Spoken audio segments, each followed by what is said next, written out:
Ciao ragazzi, benvenuti. Questo è l'ultimo video di questa stagione un po' più corta delle precedenti, ma insomma ho avuto il mio bel da fare nel bene o nel male e quindi siamo andati un po' più easy quest'anno. Come sempre naturalmente poi vedremo insomma cosa inventarci per il prossimo anno.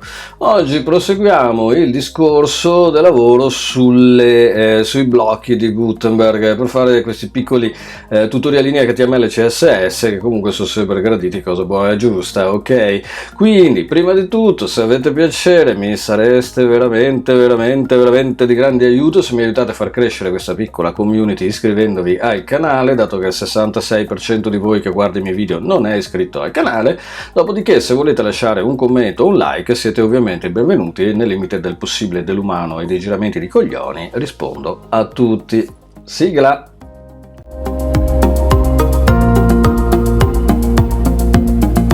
Bene, oggi andiamo a parlare del blocco colonne, lo andiamo a ricostruire un attimo, questa volta a differenza del blocco di settimana scorsa, se è uscito settimana scorsa perché non lo so, dove prima io avevo lavorato ovviamente in Flexbox come mia abitudine, poi mi hanno fatto notare che effettivamente il blocco media testo è fatto con CSS Grid, allora l'abbiamo rifatto giusto per coerenza, voglio dire. Questa volta sono assolutamente certo che il blocco colonne è fatto assolutamente con Flexbox, quindi oggi vi faccio vedere un attimino come è strutturato perché è veramente molto basico.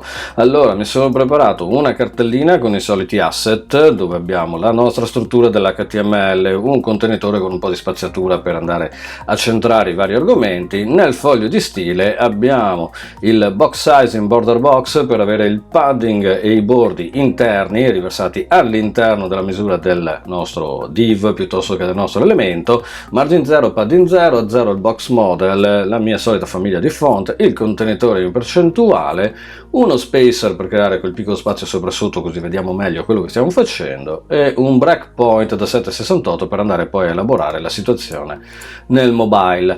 Allora creeremo una struttura super classica come quelle che ci sono nelle colonne, la classico blocco con 3 colonne che ovviamente voi sapete su Gutenberg poi è possibile scegliere di avere un bel miscuglio di colonne. Per tutto questo vi mando a rivedervi il mio video sul grid system che trovate in mezzo a tutti gli altri, è una delle lezioni del corso web design che trovate nel canale, ok, l'ultimo che ho fatto. Bene, allora usiamo anche i nomi loro, anche se i nomi loro ovviamente iniziano sempre con WP. Facciamo il block trattino columns per quelle che sono le colonne, il contenitore delle colonne, ok, e poi andiamo a definire un block singola colonna, quindi column per 3 e andiamo a fare queste benedette 3 colonne. Dopodiché mandiamo un attimino a capo tutta la struttura, andiamo a fare un H2 e ci mettiamo un'intestazione, ok, e poi andiamo a fare un P e ci mettiamo del testo lorem, così siamo a cavallo, ok, e la nostra struttura a 3 colonne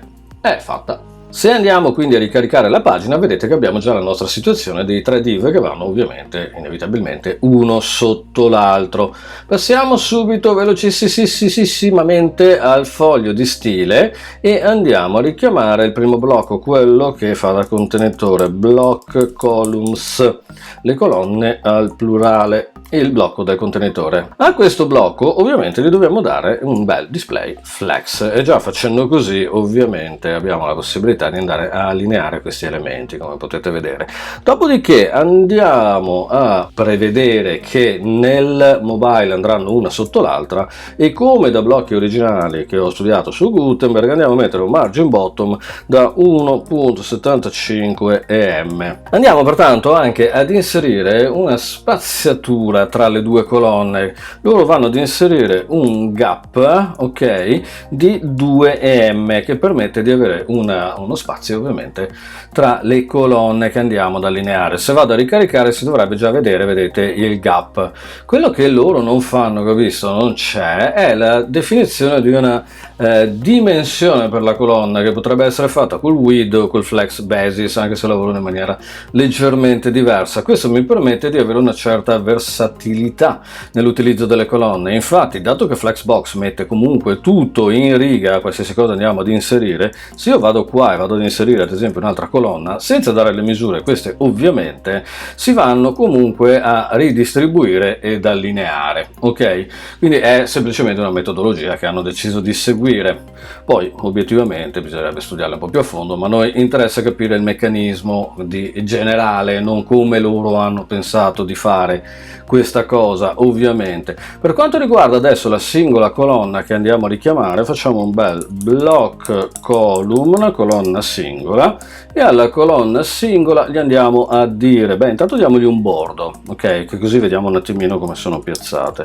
Bordo solido, facciamo un BBB, ok, e poi a questa stessa colonna gli andiamo ad assegnare ovviamente un po' di padding, perché sennò naturalmente vedete appare tutto appiccicato così. Dal momento che abbiamo settato il box sizing border box a tutti gli elementi, possiamo tranquillamente dare un padding di 40 pixel sui 4 lati e abbiamo risolto il problema alla radice. Le nostre colonne sono belle e fatte. Dobbiamo adesso andare a intervenire ovviamente quando queste colonne si vanno a distribuire sul telefonino.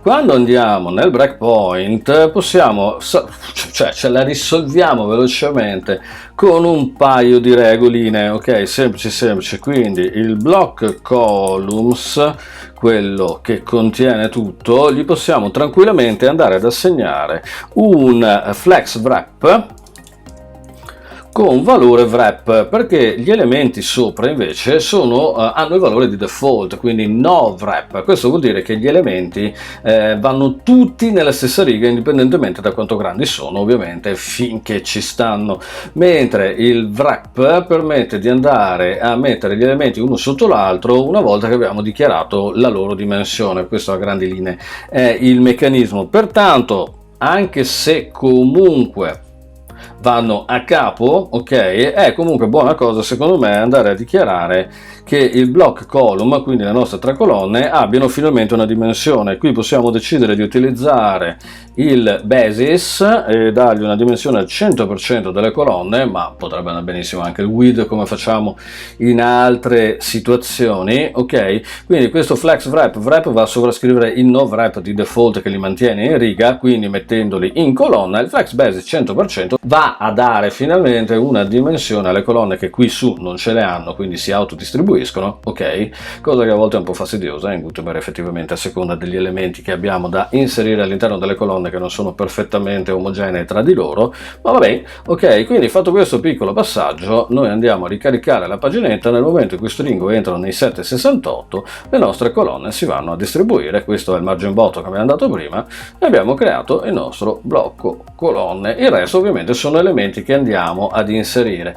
Ovviamente in tutti i blocchi Gutenberg voi sapete ci sono le classi avanzate, quindi al blocco in sé che si genera automaticamente possiamo andare ad aggiungere la nostra eventuale classe, e grazie alla nostra classe ovviamente che aggiungiamo, che si va ad agganciare a queste colonne, ok, possiamo andare poi a definire la formattazione custom, personalizzare completamente la formattazione dei nostri elementi, ok? Questo è tutto per quanto riguarda questo blocco colonne. Benissimo ragazzi. Allora, come vi dicevo prima, questo è l'ultimo video della stagione, ok? Stagione un po' più corta delle altre. Abbiamo fatto dei buoni video, insomma, abbiamo fatto dei video interessanti, hanno avuto un buon riscontro. Ho ricevuto tanti nuovi iscritti, quindi benvenuti tutti a bordo. Come ogni anno da 3 anni a sta parte, non ho la più pallida idea se poi a gennaio ricomincerò a fare video oppure no, dipenderà sempre dagli impegni, dalle cose dalla vita in generale, eccetera, senza qui tanto barcamenare puttanate filosofiche, ok? Io vi auguro un buonissimo fine d'anno, buon Natale, tutte quelle minchiate lì di cui a me francamente non frega assolutamente un cazzo, mi hanno veramente sfondato la minchia da tempo memore, ok? Pertanto vi lascio il mio solito see you next time e ci vediamo alla prossima, come sempre prima o poi, chi lo sa.